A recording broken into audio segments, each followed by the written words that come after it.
오늘 다룰 주제는 조직신학 용어로 말하자면 인간론입니다. 인간론, 인간에 대한 기독교의 가르침입니다. 간혹 크리스찬들이 인간에 대한 이해가 좀 얕다든지 잘못됐다든지 그런 말씀들 하시는 경우들을 제가 종종 봅니다. 어떤 분은 목사님들이 이렇게 너무 성경만 보고 하나님만 연구하다 보니까 인간에 대한 이해들이 좀 부족한 것 같다고 저한테 이렇게 말씀해 주신 분들도 계셨는데, 그분은 이제 심리학, 치유 이쪽으로 하시는 분이었는데 좀 오해라고, 억울한 오해라고 생각합니다. 신학교에서도 심리학이나 발달 심리학 엄청 많이 배울 뿐만 아니라 켈빈이 말하기를 하나님을 아는 지식과 인간을 아는 지식은 서로 연결되어 있다 그랬어요. 그래서 하나님을 올바로 알면, 성경을 올바로 알면 인간을 더 올바로 알 수가 있습니다.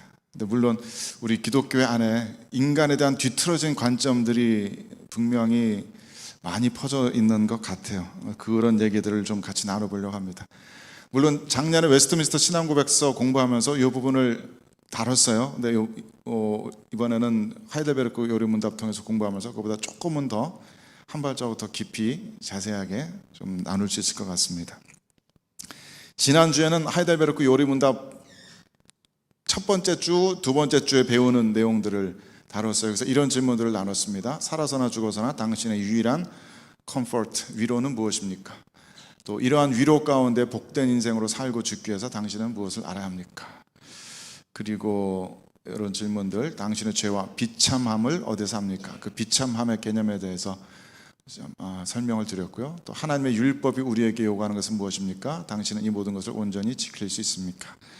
이런 질문들에 대해서 함께 나눴는데, 전체 앞으로 펼쳐질 이야기들의 인트로덕션 같은 부분입니다. 그래서 오늘 나눌 내용들은 인트로덕션에서 한번 쭉 개관한 부분들을 더 자세하게 좀 살펴보게 됩니다. 그래서 오늘 세 번째 주일에 배우는 요리문답의 첫 질문은 이렇습니다. 여섯 번째 질문 읽어봅시다. 시작. 그러면 하나님께서는 사람을 그렇게 악하고 패역한 상태로 창조하셨습니까? 이런 교리를 배우는 중요한 이유 중에 하나는 이런 질문에 물론 우리들 스스로 대답할 수 있기 위함이기도 하지만, 성경적 관점을 가지고 이런 질문에 대답을 하는 것이 필요하지만, 그것보다도 저는 여기 수협에 나오시는 분들은 이런 질문을 누가 물어올 때, 우리들의 자녀들이 물어올 때, 또 새신자들이 물어올 때, 신앙생활 처음 하시는 분들이 물어올 때 그냥 내 생각 얘기하는 것보다는 교회가 인증해온 성경적 가르침을 이렇게 전달해 주실 수 있으면 좋겠어요. 그러니까 그냥 내가 아는 거지 뭐 그냥 그러고 패스하지 마시고, 나 같으면 이걸 어떻게 설명을 할까? 어떤 예를 들 수 있을까? 어떻게 이거를 좀 더 듣기 좋게 이야기할 수 있을까? 그런 것들을 좀 생각해 보시면 좋겠어요. 그래서 누군가 우리 이제 자녀들이 이런 말을 물어온다면, 우리 사람은 악한 존재인가요?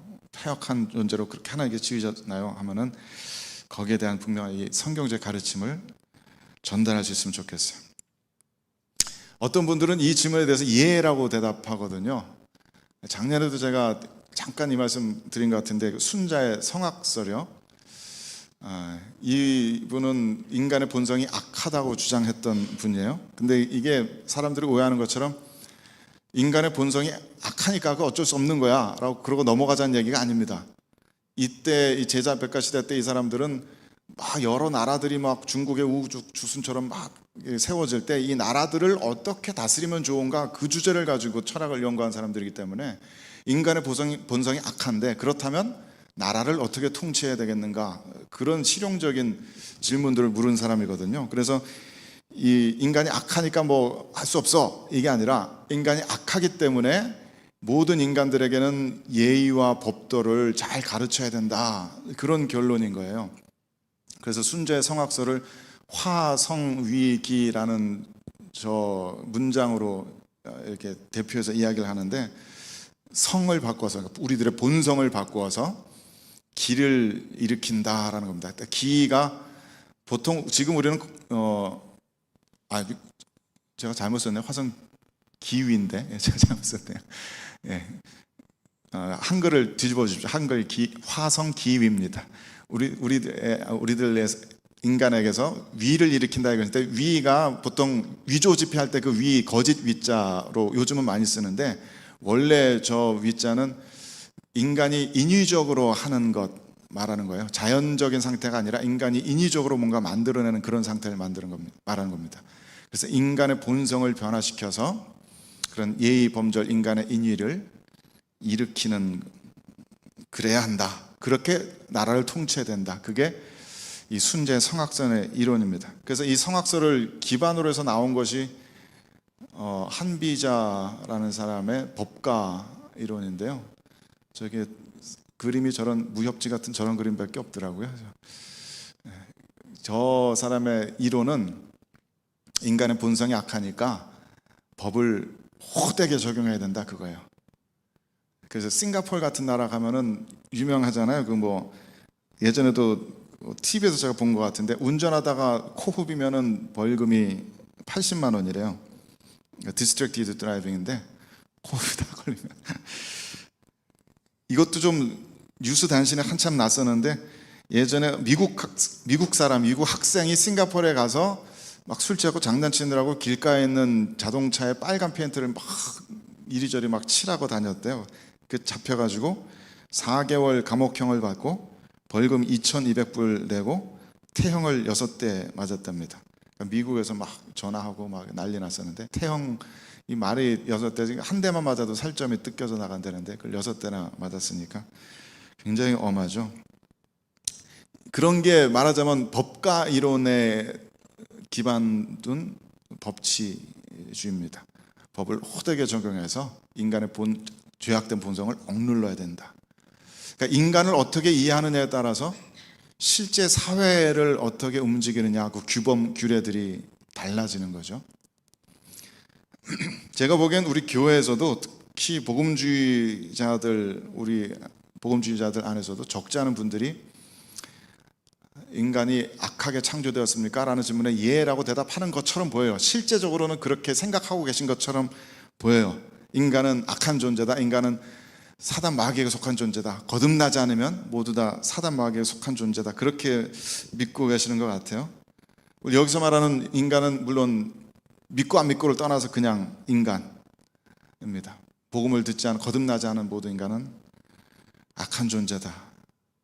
특히 이제 뭐 좀 이렇게 근본주의적인 태도를 가지신 분들이 그런 얘기를 많이 하시는데, 세상의 모든 문화들이 그렇기 때문에 악하다. 이 악한 본성을 가진 사람들이 행하는 모든 것이 악하다.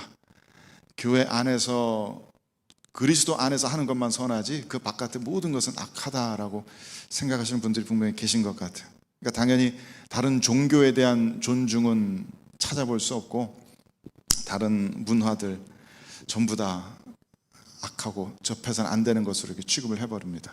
불교나 이슬람이나 모두 사탄에게 속한 것이라고 이렇게 여기게 됩니다. 그러니까 불상을 파괴하거나 스님을 저주하는 그런 것들이 굉장히 신앙적인 행동인 것으로들 생각을 하시는데, 인간에 대한 이해가 잘못됐기 때문이라고 저는 믿어요.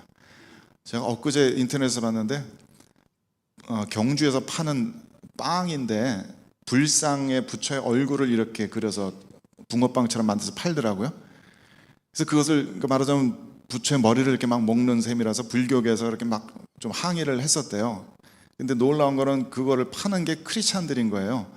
그래서 봉투에다가 뭐 X 뭐 몇 장 몇 장, 사도행전 몇 장 이렇게 해가지고 이 우상의 머리를 깨물어 먹으라고 이렇게 파는 거죠. 야, 좀 그렇다 싶은 생각이 좀 듭니다. 무조건 그리스도 바깥에서는 무조건 악한 우상, 그 문화와 종교에 대한 존중이 전혀 없는, 이게 바로 인간에 대한 이런 잘못된 이해 때문에 오는 것이 아닌가, 저는 그렇게 생각해요. 성경의 답은 인간이 그렇게 좀 악한 존재로 창조되었습니까? 라는 질문에 대한 하이델베르크 요리 문답의 답은 물론 아니오입니다. 그래서 답이 이렇게 되어 있습니다. 제가 읽어볼게요. 아닙니다. 하나님은 사람을 선하게, 또한 자기의 형상 곧 참된 의와 거룩함으로 창조하셨습니다. 이것은 사람으로 하여금 자신의 창조주 하나님을 바르게 알고 마음으로 사랑하며 영원한 복락 가운데서 그와 함께 살고, 그래야 그분께 찬양과 영광을 돌리기 위함입니다. 하나님이 인간을 하나님의 형상대로 영광스럽게 창조하셨다. 이게 베이직입니다. 근데 여러분은 이것을 어떻게 이해하시는지 궁금해요. 인간이 하나님의 형상으로 창조되었다는 것이 구체적으로 무슨 의미라고 생각하시는지 궁금해요. 저도 지난 몇 년 동안 이 질문을 굉장히 오래 생각해 왔는데, 최근에 인문학이나 과학 서적을 통해서 오히려 좀 인사이트를 얻게 된 것 같아요. 이 질문을 인간이 하나님의 형상으로 창조되었다는 것이 무슨 뜻입니까? 라는 질문을 조직 신학자들에게 하면은 전통적으로 그런 답변을 합니다. 하나님께서 가지고 계시는 속성 중에 인간과 나눌 수 있는 공유적 속성이 있고 인간과 나누지 않는 비공유적 속성이 있는데, 하나님께서 하나님의 속성을 인간과 나누었기 때문에 하나님의 공유적인 속성들이 인간에게도 있기 때문에 인간이 하나님의 형상으로 창조되었다는 얘기다. 그래서 우리가 하나님과 공유하는 속성은 그럼 어떤 것이냐? 지적인 속성, 하나님의 지성적인 속성. 두 번째는 하나님의 도덕적인 속성. 세 번째는 하나님의 다스리시는 주권적인 속성. 그것을 주로 이야기합니다. 지혜가 있고 도덕이 있고 세상을 다스릴 수 있으니까, 그것이 하나님께서 가지고 계신 속성인데 인간에게 부여한 것이니까, 그래서 인간은 다른 짐승들과 다르게 하나님의 형상으로 지으심을 받은 것이다. 근데 이 세 가지 지적이고 도덕적이고 주권적인 속성보다도 더 먼저 얘기하고 더 중요한 것이 영적인 속성입니다. 하나님의 영적인 속성. 하나님의 영적인 속성이 우리 인간들에게도 부여되었기 때문에 우리는 하나님을 닮은 것이다. 영적인 속성이 뭐예요? 하나님의 영이시라는 얘기는 하나님께서 이 물질적인 몸의 제한을 받지 않으신다는 얘기죠. 시공간의 제한을 받지 않으신다는 얘기예요. 그게 영적이라는 이야기입니다. 그것을 인간과 공유하신다는 거예요. 그러면 우리 인간은 물질적인 몸을 입고 있는데 어떻게 하나님의 영적인 속성을 공유해요? 우리 인간이 몸으로 시공간적으로 제한되지 않나요? 라고 물으시겠지만은, 물론 그렇습니다. 우리 인간은 embodied soul이기 때문에 우리들의 몸은 제한되어 있지만 우리들의 soul은, 우리들의 영혼은 하나님처럼 시간의 제한을 받지 않습니다.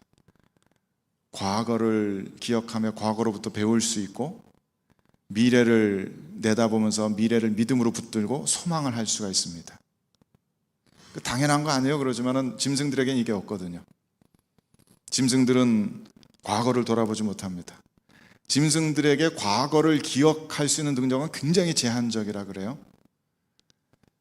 짐승이 냄새를 기억할 수 있고 시각적으로나 소리로 기억할 수는 있지만 우리 인간들처럼 과거의 스토리를 기억하지 못한답니다.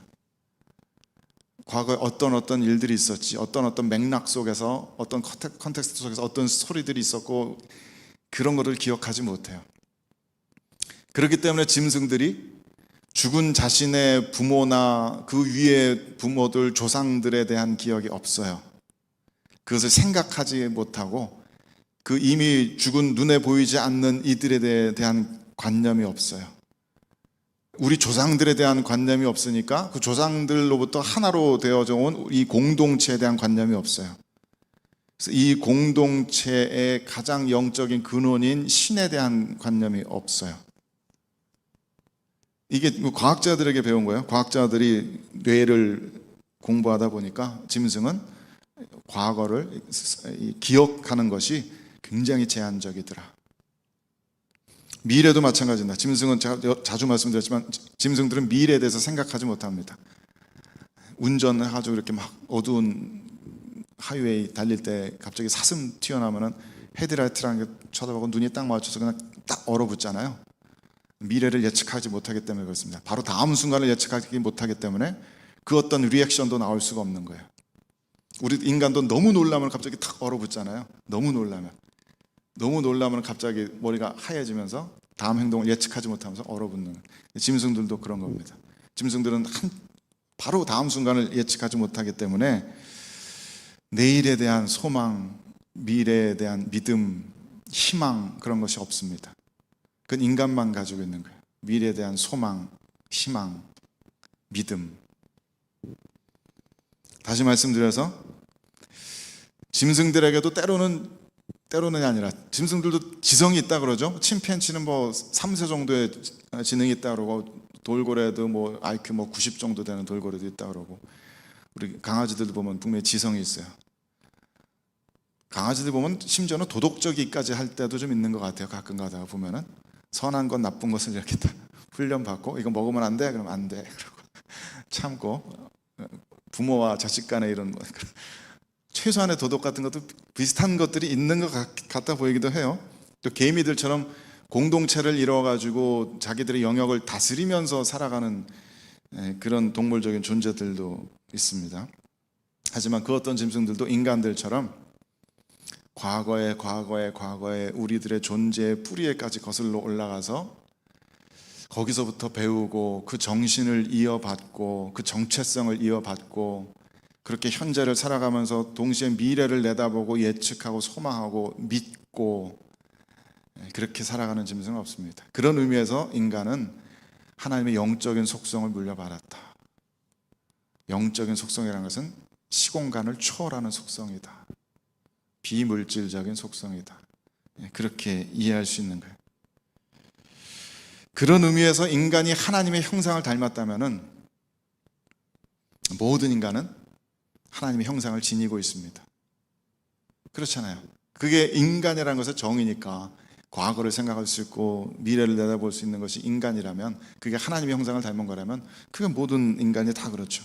모든 인간은 지적이고 도덕적이고 주권적일 뿐만 아니라 과거와 미래를 지금 이 한순간에 우주 끝까지 생각할 수 있는 무한한 마음을 가지고 있어요. 영혼을 가지고 있어요. 태초에 대해서 생각하고 세상의 종말에 대해서 이 한순간에 생각할 수 있는 그 영혼을 가지고 있어요. 인간은 그런 능력을 토대로 해서 하나님의 대리자로서 온 세상을 다스릴 그런 책임을 받은 사람들입니다.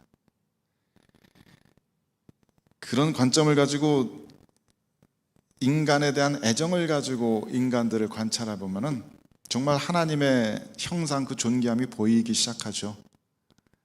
그 인간이 종교가 무엇이든지 간에, 그 인간이 피부 색깔이 어떻고 성별이 어떻든지 간에, 심지어는 그 인간이 어떤 죄를 지어서 어떻게 지금 교도소에서 복역을 하고 있건 간에, 나에게 무슨 잘못을 했건 간에, 얼마나 사람이 이렇게 좀 망가져 있건 간에, 모든 인간에겐 그 하나님의 형상이 남아 있어요. 모든 인간은 그래서 존귀합니다. 모든 인간은 존귀합니다. 하나님의 형상이 모든 인간에게는 아직도 깃들어 있습니다. 우리는 이 믿음을 잃어버리면 안 됩니다. 이런 믿음이 있어야 세상을 향해서 나아갈 수 있고, 세상을 사랑할 수 있고, 세상을 끌어안을 수가 있죠. 근데 이런 잘못된 인간관을 가지고 있으면 모든 인간은 가망이 없이 사탄에게 속했어 라고 이렇게 선긋고 나면은 그 인간들을 어떻게 사랑하겠어요? 그냥 비난하는 것밖에 없지. 사탄에게 속한 존재, 이게 아니라 하나님의 형상을 간직한 존재, 그게 크리스천들의 가장 기본적인 인간관입니다.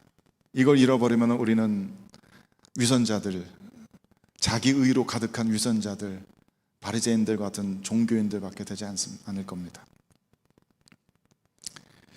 그래서 기본적으로 우리는 하나님의 형상으로 선하게 거룩하게 창조되었죠. 그래서 그 다음 질문을 이렇게 묻습니다. 읽어봅시다. 시작. 그렇다면 이렇게 타락한 사람의 본성은 어디에서 왔습니까? 여기에 대한 답은 뭐예요? 읽어봅시다. 시작. 우리의 시조 아담과 하와가 낙원에서 타락하고 불순종한 데서 왔습니다. 그때 사람의 본성이 심히 부패하여 우리는 모두 죄악 중에 잉태되고 출생합니다. 왜 낙원이라고 쓰냐면, 저게 낙원이 패러다이스고 그게 동산이라는 뜻이거든요. 그게 뭐 내나 성경에서는 같은 용어입니다. 낙원, 동산, 패러다이스, 가든 다 같은 용어입니다. 에덴 동산에서 이렇게 타락해서 우리들의 본성이, 그때로부터 본성이 부패되었다. 우리 태어난 모든 아기들 죄악 중에 잉태되고 출생된다. 이것도 너무 뻔한 답변 같죠? 실제로 많은 분들이 이거 안 믿는 것 같아 보여요. 실제로는 안 믿는 것 같아요. 이거는 아까 말씀드린 근본주의적인 오류, 세상의 모든 사람들은 악하고 다 사탄에게 속했어, 그것과 전혀 반대쪽에서 관점을 가지고 이거 안 믿는 것 같아 보여요. 무슨 얘기냐면은 인간이 태어나면서부터 그렇게 타락했다는 것을 안 믿는다는 거예요. 중간적인 존재다, 중립적인 존재다. 그거 어디서 많이 보냐면은 캐나다 주류 메인스트림의 크리스찬들이 이렇게 자녀들에게 그냥 신앙 그냥 맡겨버리거든요. 니들이 알아서 선택해. 어려서부터 그거 자녀들에게 이렇게 강권하고 막 세뇌시키는 것은 옳지 않아 라고 하면서 자녀들이 그냥 신앙을 선택하도록 맡겨두는데, 그게 그런 관점이 있기 때문이죠. 인간은 자기가 선택할 수 있을 거야 라고 믿기 때문이죠. 점점 복음을 전도하는 것이 타부치되는 사회가 되고 있어요. 실제로 지금 우리 사회는 그렇습니다. 복음을 전도하는 것이 금기처럼 점점 그런 사고방식이 퍼져가고 있는데, 그것도 역시 이런 관점입니다. 우리 크리스찬들조차도 그런 생각들을 가지고 있는데, 뭐 때가 되면 알아서 선택하겠지, 인간은 그래도 선한 것을 택할 수 있을 거야, 그렇게 믿는 분들이 분명히 많이 계시는 것 같아요. 인간이 완전히 악하지는 않을지 모르지만, 완전히 선하지는 않을지 모르지만 완전히 악하지도 않아서 인간이 선택할 수 있겠지. 이런 관점은 굉장히 옛날부터 초대교회 때부터 있었던 이단입니다. 이름 많이 좀 들어보셨을 거예요. 팔라기우스라고. AD 390년, 400년 이때쯤이니까 이제 막 공인받고 제국의 종교로 공인받고 그때쯤 굉장히 초대 교회 시절 때입니다. 이 사람의 주장을 간략하게 핵심만 정리하자면은 이 정도로 정리되어 있을 것 같아요. 첫 번째는 아담의 죄가 후손들에게 유전되지 않는다. 즉 원죄라는 것은 없다라는 얘기죠. 원죄를 부정합니다. 근데 이게 이렇게 이단을 만들어내려고 만들어낸 게 아니라 이분이 원래 수도사거든요. 아일랜드 출신의 굉장히 열심히 있는 수도사인데, 저 로마 시대 때 로마 도시를 방문했다가 그 도시가 너무나 도덕적으로 타락한 것을 보고 충격을 받은 거예요. 그래가지고 그 수많은 사람들이 아무렇지도 않게 죄를 지면서 우리들의 본성이 이렇게 악한 걸 어떡하냐라고 핑계를 대는 걸 보고 그게 너무 충격이었답니다. 그래서 자기가 막 이렇게 공부해서 이런 주장을 펴게 된 거예요. 사실 많은 이단들이 종교적인 열심이 굉장히 있고 성결한 삶에 대한 욕심이 굉장히 있어서 이단들이 나타나는 경우들이 많습니다. 굉장히 가슴 아픈 얘기이기도 하죠. 종교적인 열심과 성결하게 살고 싶은 그런 욕심 때문에 성경을 비틀어 버리는 거예요. 참 가슴 아픈 얘기입니다. 어쨌든 원죄를 믿지 않아요. 그래서 모든 인간은 태어나면서 악하지도 선하지도 않은 중립 상태에서 태어난다. 그렇기 때문에 두 번째로 인간의 의지는 완전히 자유하다라고 믿어요. 여기서 은혜 받으시면 안 됩니다. 지금 저희 성경 공부 이런 거 가르치다 보면 자꾸 아멘하고 은혜 받으신 분 계시는데, 이거 은혜 받지 마시고 이게 이단이라고 가르치는 거예요. 지금 인간의 의지가 자유해서 선과 악을 스스로 택할 능력이 있다라고 잘못 가르쳤다는 거예요. 이것도 아마 거의 모든 현대인들이 공감하는 얘기일 거예요. 인간에게 자유의지가 있지 않느냐. 최근에도 우리 청년과 교리적인 질문을 하길래 카톡을 이렇게 하다가 이 친구도 이렇게 믿는구나, 그거를 발견했던 적이 있는데, 많은 인간들이 스스로 선과 악을 택할 수 있다고 믿어요. 근데 정말 잘 관찰해 보시기 바라요. 인간은 절대 악을 택하지 않아요. 인간은 악을 택하지 않습니다. 자기가 선이라고 믿는 걸 택합니다. 근데 그게 하나님의 관점에서는 악인 거예요. 악인 줄 알고 택하지는 않아요. 그 누구도 자, 이것은 악한 일인데 내가 할 거야, 그렇게 말하지 않아요. 이게 최선이야, 우린 이걸 해야 돼, 이게 선한 거야 라고 말하면서 악을 저지르죠. 대부분은 그게 인간이 하는 일입니다. 선에 대한 관념 자체가 망가졌기 때문에 그래요. 선에 대한 개념 자체가 흐려졌기 때문에 자기가 하는 일이 선한 것인 줄 알고 악을 택하는 거예요. 공산당들도 자기가 옳다라고 믿고서 그렇게 살아가는 거예요. 천민 자본주의적인 비윤리적인 사업가들, 부패한 정치가들 전부 다 그게 선이라고 말하고 믿으면서 그걸 택하는 겁니다. 저는 그 사람들이 거짓말하고 있다고 생각 안 해요. 그 사람들은 정말 자기가 이걸 선이라고 믿으니까 그런 악한 일들을 행하는 걸 거예요, 아마. 선의 개념이 잘못되었다는 거죠. 그러니까 인간은 선을 택할 수가 없어요, 기본적으로. 거듭나지 않은 인간들은 기본적으로 선을 택할 수가 없습니다. 자유의지가 망가져 있습니다. 그냥 악으로 기울어지게 되어 있어요. 선에 대한 개념이 망가져서 선이 무엇인지 모르는데 그걸 어떻게 선택하냐고요. 인간이 정말 자유의지가 저 사람 말처럼 있다면 이 세상에는 악이 존재하지 않아야 돼요. 인간이 정말 자유의지가 있다면 이 세상에 전쟁이 없어야 돼요. 그렇게 자기 파괴적인 인류를 파괴하는 그 일들을 왜 자유의지를 가지고 선택을 하겠습니까? 진짜 선과 악을 분별할 수 있다면. 진짜 자유의지가 살아있다면 왜 서로 미워하겠습니까? 그게 내 자신을 얼마나 괴롭게 만드는지 알면서. 정말 자유의지가 있다면 왜 사람들이 서로 화평하게 지내지 못하고 그렇게 싸우고 분열하고 서로에게 상처를 입히겠어요? 그게 우리들 스스로를 얼마나 괴롭히는 일인지 알면서. 세 번째로, 인간에게 이렇게 자유의지가 있다고 믿기 때문에 펠라기우스에게는 예수 그리스도의 십자가가 꼭 필요하지는 않습니다. 하나님의 구원의 은총이 꼭 필요하지는 않아요. 자기가 선택할 수가 있으니까, 그리스도의 도움 없이도. 근데 하나님의 구원의 은총은 그야말로 도움일 뿐이에요. 돕는 거예요. 그냥 인간이 선택할 수 있는데 그것을 좀 도와주시는 것. 그게 없어도 선택할 수 있지만 하나님의 구원의 은총으로 사람들을 옆에서 이렇게 돕고 협력해 주는 거라고 이 사람은 생각해요.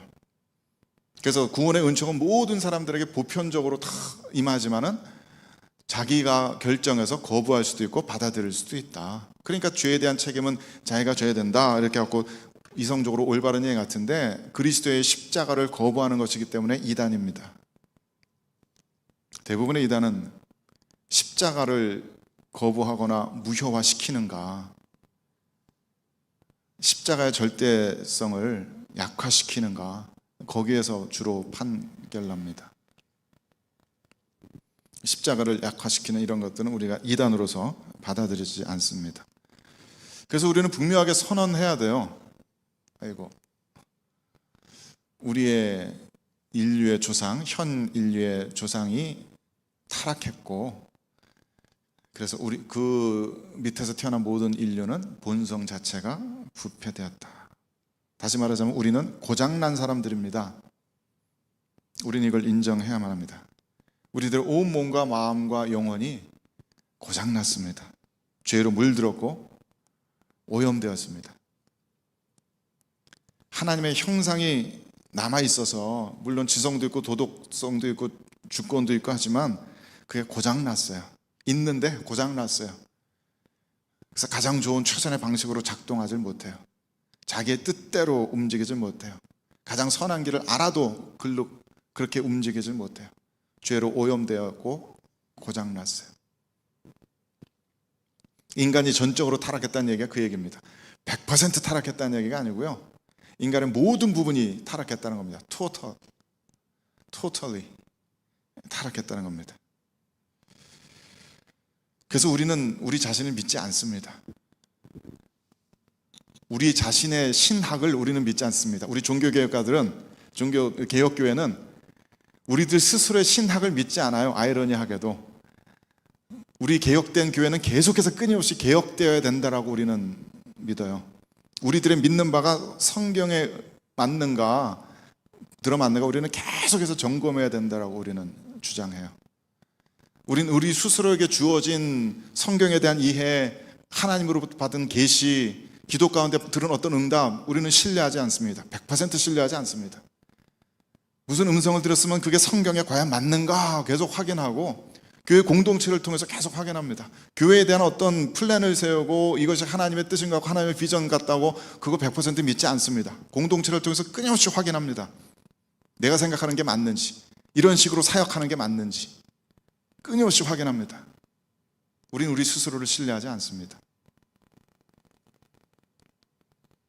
우리가 회복되고 구원받는 과정 가운데 있는 사람이라고 우리는 믿지만 아직 구원이 100% 완성되지 않았어요. 예수 그리스도께서 재림하셔서 우리들의 몸이 죄를 완전히 벗어던지기 전까지 우리들의 구원은 완성되지 않았습니다. 그래서 제가 존경하는 목사님 말씀처럼 제가 믿는 바가 옳다고 99%는 제가 믿는 바가 옳다고 생각하지만 저도 마지막 1% 내가 틀렸을지도 모를 그 가능성을 절대 포기하지 않으려고 합니다. 그걸 무시하지 않으려고 합니다. 계속 의심하고 확인해야죠. 그래서 교리에 대한 문제든 무슨 동성애나 이런 문화적인 이슈에 대한 문제건 다 마찬가지입니다. 그래서 우리는 서로가 필요합니다. 공동체가 필요합니다. 그래서 이 마지막 질문도 굉장히 조심스럽게 다뤄야 된다고 생각해요. 읽어봅시다. 시작. 그렇다면 우리는 그토록 부패하여 선은 조금도 행할 수 없으며 온갖 악만 행하는 성향을 지니고 있습니까? 학문적으로 엄밀하게 말하자면 이 질문에 대해서 대답하기 전에 먼저 해야 될 일이 있습니다. 선이란 게 뭔데요? 라고 먼저 물어봐야 돼요. 선을 조금도 행할 수 없습니까? 그런 질문이면 어떤 선 말하는 거예요? 라고 먼저 물어봐야 돼요. 사람들이 말하는 선은 대개 공공의 선이죠. 더 많은 사람들에게 유익을 끼치는 것을 사람들은 선이라고 이야기합니다.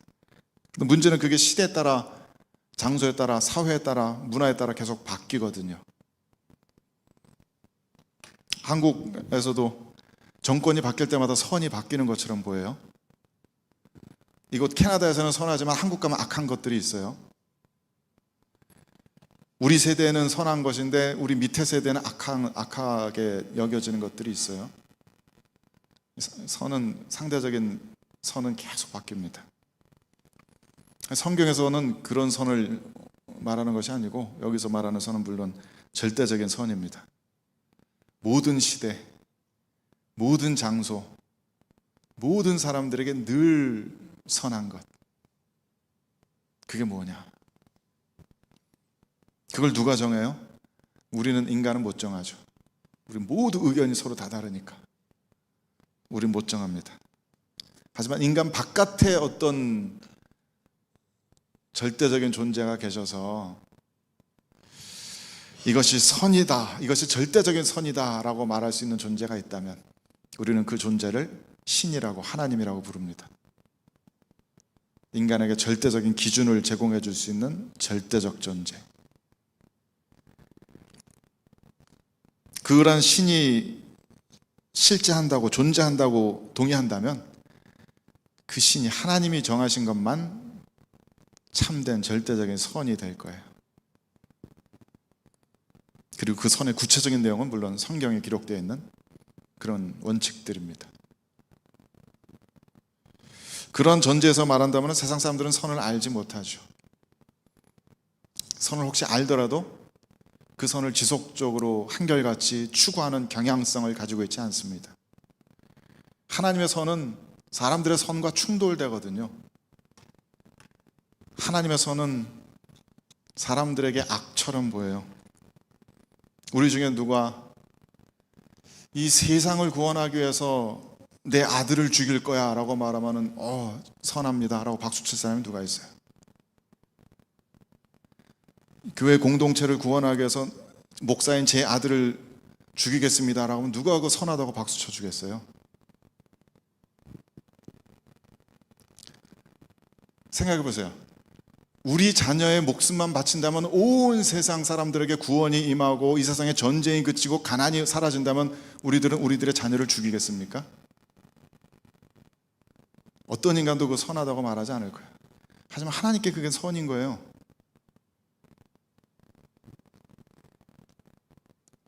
주님께서 그러시잖아요. 친구를 위해서 목숨을 바치는 것은 사람들끼리도 할 수 있지만 나를 대적하는 자를 위해서, 나를 십자가에 못 박고 나의 창을 찌르고 내 채찍을 때리고 내 얼굴에 침을 뱉고 나를 모욕하고 나에게 수치 주는 나의 원수를 위해서 죽을 수 있는가? 그게 하나님의 선입니다. 우리가 따라갈 수 없는 선이에요. 우리 안엔 그런 성향이 없어요. 누구나 내 자식이 더 귀하고, 이 세상 무엇보다도 내 자식이 더 귀하고, 때로는 내 몸보다도 내 자식이 귀하지, 다른 사람들 위해서 내 자식을 희생시킬 사람은 없어요. 하지만 그것이 하나님의 세상을 향하신 선이라고요. 그래서 우리는 그 질문에 대해서 이렇게 대답합니다. 읽어봅시다. 시작.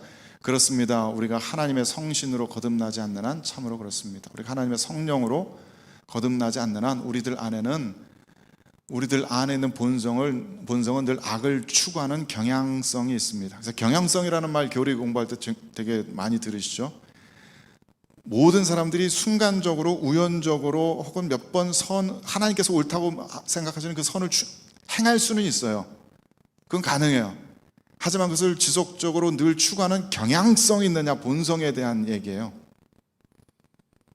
거꾸로 얘기하면 우리 모든 성도들의 마음을 잘 감찰하시기 바랍니다. 마음을 잘 들여다보시기 바랍니다. 나는 정말 선을 추구하고 있는가? 하나님의 선을 추구하고 있는가? 번영 신학이라든지 무슨 양복 입은 무당이라고 얘기되는 그런 그냥 돈벌이 하는 교회가 비성경적이라는 얘기가 바로 그것 때문이죠. 내 욕심을 추구하는데 하나님을 끌어들여서 하나님의 이름을 남용하는 그런 종교적인 작태들이 많이 벌어지니까요. 그거 말고 정말 내 마음속 깊은 곳에서 선을 추구하고 있는가? 하나님의 거룩을, 그 영광을 추구하고 있는가? 그렇다면 우리는 거듭난 겁니다. 자연적인 인간의 본성으로는 절대 그럴 수가 없거든요. 다른 말로 하면은 로마서 이 말씀이죠. 읽어봅시다. 시작.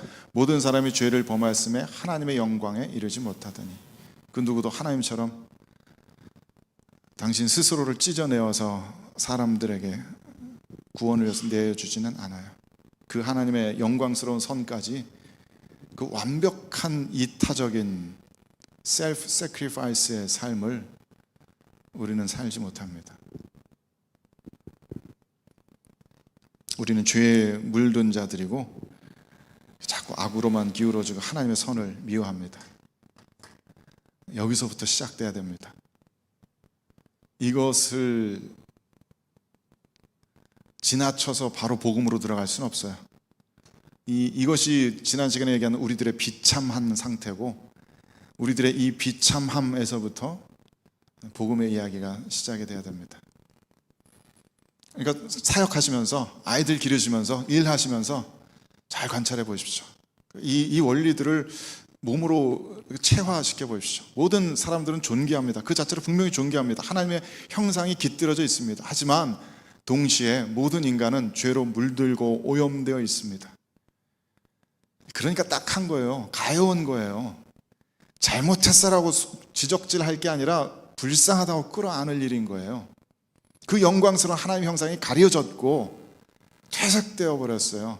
하지만 그 모든 인간들 안에는 하나님의 영광스러운 빛들이 있다고요. 우리는 그래서 모든 인간들을 사랑하는 거예요. 존중하는 거예요. 존귀하게 여기는 거예요. 하지만 믿지는 않아요. 이 인간들이 정말 선한 것을 행할 것이라고 나에게 그런 셀프 세크리파이스의 부모님 같은, 하나님 같은 사랑을 나에게 줄 거라고 믿지 않아요. 내 자신도 그렇게 믿지 않아요. 우린 서로에게 대한 그런 기대를 버려야 돼요. 그게 주어지면 너무나 감사하고 은혜로운 거죠. 당연한 거 아닙니다. 당연하게 받아들일 수 있는 거 아닙니다. 사람이 사람에게 받는 사랑이 절대 당연한 게 아닙니다. 감사한 거죠. 기적적인 일이죠. 어떻게 저 사람 나를 이렇게 잘해주지? 나를 이렇게 사랑해주지? 그게 기적이고 은혜죠. 놀라운 거죠. 그게 기독교적인 인간관입니다. 존귀하게 여기고 내가 함부로 해할 수 없다라고 믿어요. 하지만 기대하진 않아요. 선한 것을 기대할 수는 없어요. 그건 우리 모두의 한계이기 때문에 나도 안 되는 걸 왜 어떻게 다른 사람에게 기대를 해요? 그런 인간관에서 우리의 예배, 우리의 선교, 전도, 우리 교회 안에서의 사역들이 다 시작이 돼야 됩니다. 한번 깊이 계속 생각해 보시기 바라요. 그냥 머리로 이게 뭐 논리적으로 이해하면 간단한 얘기지만은 실제로 이렇게 우리들의 사고 습관을 바꾸는 데는 시간이 좀 더 필요할지도 몰라요. 그래서 이런 교리 배우는 것이 그냥 지식을 채우는 거나 그냥 뭐 이렇게 수요 예배 때 해야 되니까 하는 그런 걸로 하지 말고 그냥 정말로 우리 삶의 원칙들이 됐으면 좋겠습니다. 우리들 삶의 가이드라인들이 됐으면 좋겠습니다. 우리 같이 제가 먼저 기도하고 우리 찬양할게요.